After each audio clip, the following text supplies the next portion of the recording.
ఇక మృత్యుఘోష్ అట, గురుకుల్లో మృత్యుఘోష్. 2 ఏళ్లలో 126 మంది విద్యార్థులు మృతట. బాలికలు 54 మంది, బాలురు 72 మంది అట.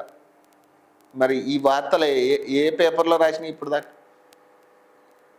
గురుకుల్లో ఫుడ్ పాయిజన్ తాగి ఫుడ్ పాయిజన్ జరిగి ఎంతమంది విద్యార్థులు ఇప్పటికీ కూడా ఆ గురుకుల భోజనం చేయాలంటే భయం వేసే పరిస్థితికి తీసుకొచ్చారు మీరు. కనీసం ఆ భోజనాలైనా తీసేసేయండి. ఇక ఆ మధ్యాహ్న భోజన పథకమా, లేకపోతే ఆ గురుకుల హాస్టల్లో మీరు భోజనం పెట్టకండి. అసలు హాస్టల్ రన్ చేయొద్దు మీరు. ఇక మీకు ఒకటైనా చేయండి, పిల్లల ప్రాణాలతో ఆడుకునే బదులు మా మాట విని మీరు ఫస్ట్ ఆ హాస్టల్స్ తీసిపడేసేయండి. ఫస్ట్ దయచేసి ఈ పనైనా చేయండి. కనీసం ఆ గురుకుల హాస్టల్స్ వద్దు, మాకు ఆ హాస్టల్ భోజనాలు వద్దు, మీ మధ్యాహ్న భోజన పథకం వద్దు. అసలు మీరు మమ్మల్ని ఉద్ధరించాల్సిన అవసరమే లేదు, తీసేసేయండి, అవి వద్దు. పిల్లల ప్రాణాలతో ఆడుకుంటా ఉన్నారు మీరు, పిల్లల ప్రాణాలతో, పిల్లల బతుకులతో ఆడుకుంటా ఉన్నారు మీరు. బయట పేద ప్రజల్ని వదలట్లేదు, ఇక్కడ పిల్లల్ని వదిలే పరిస్థితి లేదు. మీరు పిల్లలతో సహా బతుకులతో ఆడుకునే ప్రయత్నం చేస్తూ ఉన్నారు. మీరు అసలు ప్రభుత్వం ఎట్లా దీన్ని, ఏ ప్రభుత్వం అనాలి దీన్ని? ఇంత రాక్షస ప్రభుత్వం జరుగుతూ ఉంది తెలంగాణలో. ఇంత రాక్షస రాజ్యం తీసుకొచ్చుకున్నాం మేము. ఎంతమంది పిల్లలు ఇప్పటిదాకా ఎంతమంది పిల్లలు ఫుడ్ పాయిజన్ గురయ్యారు, అన్నంలో పురుగులు వచ్చినాయి. ఎంత దారుణమైన సిచ్యువేషన్స్ పిల్లలు చూస్తూ ఉన్నారు. ఒక మంత్రి వచ్చేమో వాళ్ళు బయట చిప్స్ అయ్యే తిన్నారు, దానివల్ల ఫుడ్ పాయిజన్ జరిగింది ఒకళ్ళు అంటారు. ఒకళ్ళేమో బీఆర్ఎస్కి అంటగట్టే ప్రయత్నం చేస్తారు. మరి బీఆర్ఎస్లో ఉన్నప్పుడు వాళ్ళకు బుద్ధి లేదు, మరి మీకు అదే లేదా? మరి మీరేం చేస్తా ఉన్నారు? 2.5 ఏళ్ళుగా ఏం చేశారు? మరి మీరు ఏం మార్పులు తీసుకొచ్చారు? మార్పు అన్నారు కదా, ఏం మార్పులు తీసుకొచ్చారు మీరు తెలంగాణలో?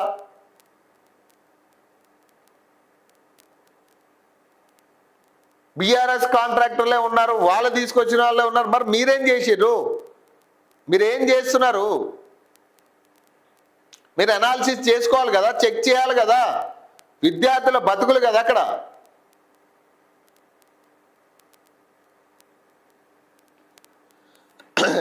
నెలకు సగటున 5గురు దుర్మరణం అట.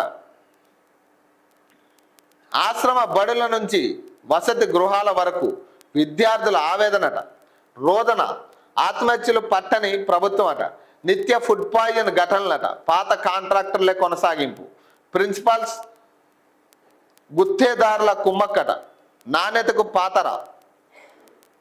ఎలుకలు కరుస్తున్నా కన్నెత్తి చూడని అధికారులట. విషాద ఘటనల వివరాలట.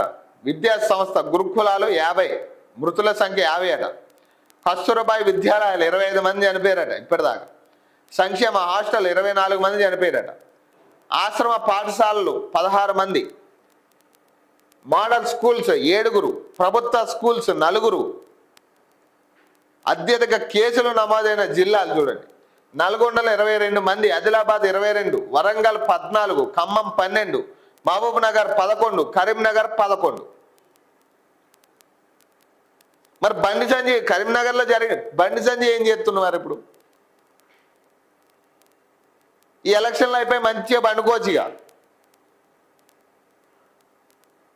ఇప్పుడు చిన్నపిల్లల ప్రాణాలతో చెలగాటమాడి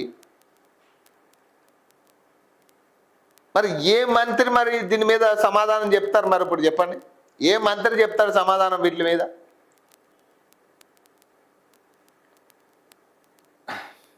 దయచేసి మేము ఒకటే కోరుకుంటున్నాబ్బా, మీరు దయచేసి మాకు గురుకుల పాఠశాలలో భోజనాలు పెట్టొద్దు. అసలు గురుకుల పాఠశాల మాకు వద్దు, మాకు అవసరమే లేదు. మీకు ఇట్లానే నడుపుతామంటే మాత్రం మాకు అవసరమే లేదు. అవి మేము ఇట్లానే నడుపుతాం, మేం చెయ్యం.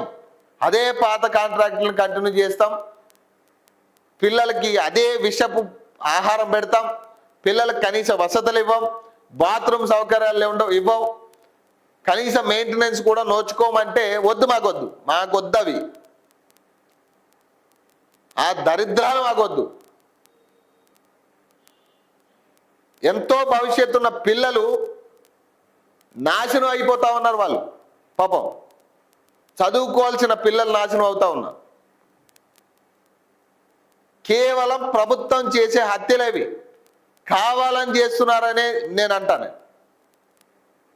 కావాలనే ప్రభుత్వ అధికారులు చేస్తున్న హత్యలు ఇవి. పిల్లల ప్రాణాలతో చెలగాటమవుతా ఆడుతూ ఉన్నారు. ఎక్కడైనా ప్రభుత్వ పాఠశాలలకు వెళ్ళమని చెప్తాం మేము. ఇంతంత ఫీజులు కట్టి ప్రైవేట్ పాఠశాలలో చదివించుకునే స్తోమత లేక ప్రభుత్వ పాఠశాలలో చదవండి, ప్రభుత్వ పాఠశాలలో అభివృద్ధి చేయండి అని చెప్తాం మేము. కానీ మేమే చెప్తున్నాం అసలు ఇట్లాంటి సిచ్యువేషన్స్ వస్తే నేనే చెప్తున్నా కదా, ఎంతో మంది ఫుడ్ పాయిజన్ అంశాలు నేను చూసిన, కవర్ చేసిన. దయచేసి మాకు ఇట్లాంటి ఆహారం వద్దు, ఇట్లాంటి హాస్టల్స్ వద్దు, ఇట్లాంటి స్కూల్స్ అసలు వద్దు మాకు, గవర్నమెంట్ స్కూల్స్.